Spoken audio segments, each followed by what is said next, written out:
I didn't nail it down. Because I actually like a lot of rock. I like, I like country music. I like folkier stuff. But, like, as far as guitar-wise, I mean, I started learning guitar when I was, like, listening to, like, Dave Matthews and, like, Gavin DeGraw and, like, Incubus. So, see, that's a weird combo right there. That's mellow to rock to bang your head. Yeah. And then, like, I grew up with, like, a lot of country music. And my parents' contribution, I always joke around, is John Denver, because that's really, they're not super into music, but they gave me John Denver. We listened to it obsessively. Oh, I know. What was that song? I know the album. It was like he was walking. It was white in the woods. There was trees. The album? Is it an album cover? The album. But see, I don't know if I ever saw the album covers, because they always had cassette tapes that were old. Okay. So I may not have done that research. But this old guitar is one of my all-time favorite songs, and Ben Harper. I played so much Ben Harper when I first started playing guitar. Wow, so you got really, good for But you. Florida has a lot of jam bands and a lot of kind of, fun, like, reggae type, just kind of beachy music. So then I've got that side. It's really strange, kind of. The dance electronic. Yeah, right? Yeah. I love it. I love it. You can't party that long. Right. But vocally, or I think my biggest thing musically are people with vocals, the real melodic, like, I love Sarah Bareilles. I love her lyrics. I loved Incubus because, I shouldn't say loved, because they're still around, but I was really, really obsessed with Incubus for a really long time, and I still love them, and their lyrics to me are some of the best lyrics. People laugh at me, but I swear. Would you like to share one lyric? My favorite is, by now you would think that I would be up, but my bed sheets shade the heat of choices I've made. What? By now you would think that I would be up, but my bed sheets have changed. My bed sheets shade the heat of choices I've made. Wow. Now, see, I like that shade heat thing, because that's very philosophical. It is. I get it. And that's just the tip of the iceberg with them. That's cool. Yeah, really great lyrics. That's deep, actually. Yeah. Wow. Oh, wow. Whew. So, did you, when you started to learn to play the guitar, did you go out and play in, like, clubs, or do you remember the first place you went to play? I do, actually. It was called Yeomans Road Pub in Davis Island, Florida. And it became kind of since I moved out here, I've had a really great group of musicians who are real supportive of each other and help you grow, and you learn so much from them. And I was lucky enough to have the same thing back in Tampa. And it started at Yeomans, and there was just this great group of people who all sort of, there were some people that were seasoned, that were playing for like 20 years there, and I got to learn from those type of people. And then I also met one of my best friends, Emily Drew there, who's also a musician. I played my first open mic, and she bought a guitar that week and started playing, and then we kind of started playing together. Cool. So you kind of grew up. Yeah, nice. and she was a big influence because we were learning at the same kind of, like, we were sort of a similar place. I had started a little earlier, but I think she was a little more dedicated than I was, so she caught up quick. That's great.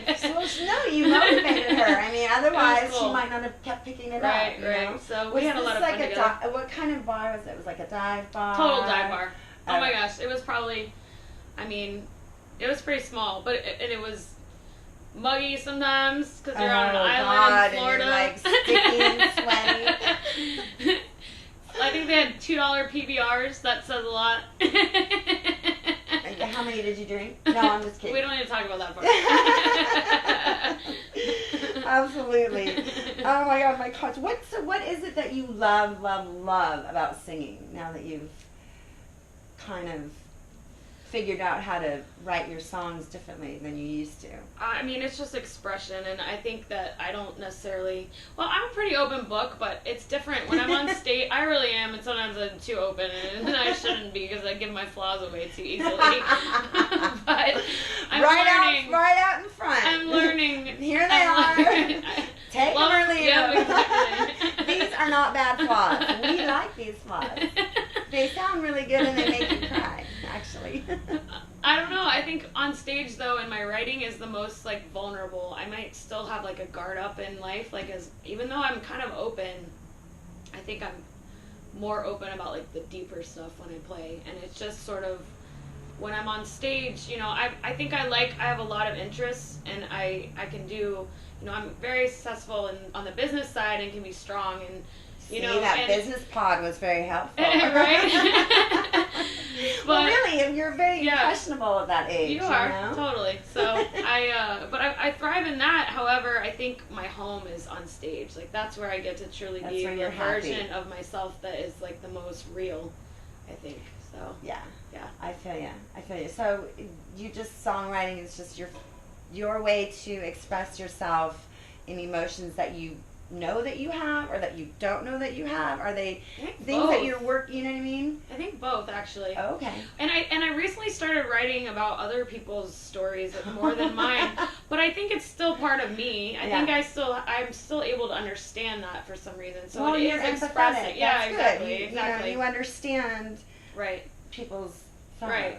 So I think that in itself is actually therapy for me sometimes too. So it might be a little selfish at the same time.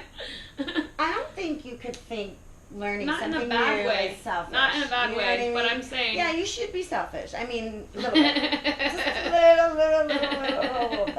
little bit. Do you like sad country music songs or lovey-dovey country music songs or dancey country music songs? I mostly, if I had to pick any of it in any genre, it's probably the sad stuff or the storytelling stuff. Why didn't I even ask that question right? of course? No, I like to dance and there's time to do that, but I think, driving music is usually for me when I'm listening to my favorite stuff and it's the emotional storytelling stuff. So that's really, storytelling is huge for me in music, and it can be any genre. If you're telling me a story, I'm in. Yeah. That's the trick. Yeah, that is the whole thing, and it's better if it comes from you, but if you get it from your friends, learn from it. Do you have like a particular mantra or a quote or a favorite saying or something like special to help get you up when you're like feeling down, or to just get you going, Yeah, actually this year I learned kind of a lot. I was having some really bad anxiety, and it just kind of came out of nowhere last year. And I don't know if it was like a control thing, and I've been out here for 5 years and my family's all back home, so even though I have a great group of friends and they feel like family now, it's still not necessarily always the same as having your family here. And so I think I was getting some anxiety just about like things in my life, but I started realizing you can only control and react to things that you can choose how you react to things, and I was letting certain things kind of own me instead of me owning them. They were taking up space. Yeah, and I was letting negative things in my life, take up that space, and I literally breathe and tell myself it's just a moment. Just let it go, and it'll pass, and it's how you react to it. It keeps coming back, but you have to find that. But you learn how to cope with it. You learn how to cope with it. Yeah. And I haven't been getting anxiety. It takes anxiety. a little bit longer. Well, and I don't think it's always that you conquer it fully. I think you have to. It's almost like yoga. You have to constantly practice. Absolutely. You have to remind yourself of those things. Yeah, absolutely. Well, they do say that like worrying about something, you're worrying about nothing because it hasn't happened yet. Right. So you are it's like actually a self-fulfilling prophecy. Yeah. So you could be creating something like that. Can you share with us one of your earliest childhood memories? That's a good one. I remember sitting in the back of my mom's Volkswagen Bug in the car seat and watching her shift the knob. Yeah, the stick. She had the long one with the round ball on the end. It was really long. I remember that. And I remember that. I don't even remember the outside of the car. I just remember the inside. How funny is that? And you were in the back. I was watching her shift. You were in a car seat? Yeah. So how old were you? I must have been little. 4. Yeah, little. I mean, 5, 6, 7, 8. I would say 3 even. I mean, that was an early memory. That is a very early memory. Did you tell your mom that? Yeah, we laugh about it all the time. I don't know what was so like. Darn, Kelly, I wish you were younger again so I could just tell you to stop singing in my ear. I wonder what was the thing about that stuck with me. How funny, right? Maybe because she was just so powerful. Yeah. You know? I don't know. It's crazy, That's not easy. You gotta put your feet clutch, start, go, pull this thing together, you know what I mean? Traffic zooming by, lights changing, you know. No, it's For not you fun. at 3 years old, Right. it probably looked gigantic, you know? Yeah, it's true. I don't know. Okay, here's a totally wild question. Oh, gosh. What do you think about on a daily basis when you're walking down the street? Daily, like something that you daily think about. Or maybe not. Apparently, she has empty head when she's walking down her street. She has cloud head. That's okay. I'm a romantic. I think about love a lot, and we'll just be honest. And I think most people who know me would agree with that. And and that's pretty open right there.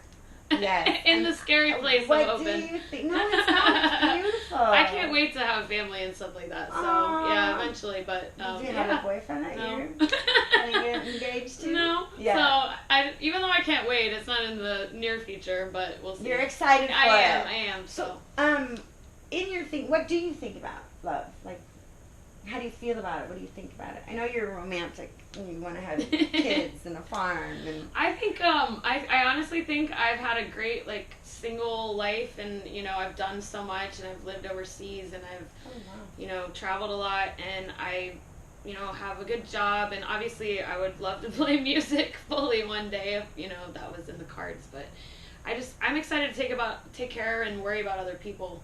And not have to constantly worry about my own silly things. Like, I feel like I'm over it. And it's time I can't wait to take care of other people. My things don't matter anymore. So your love is giving, your feel for love is to give to other people what they need. Yeah. Or what help they need. But not in spite of my own needs, along with. Well, of course.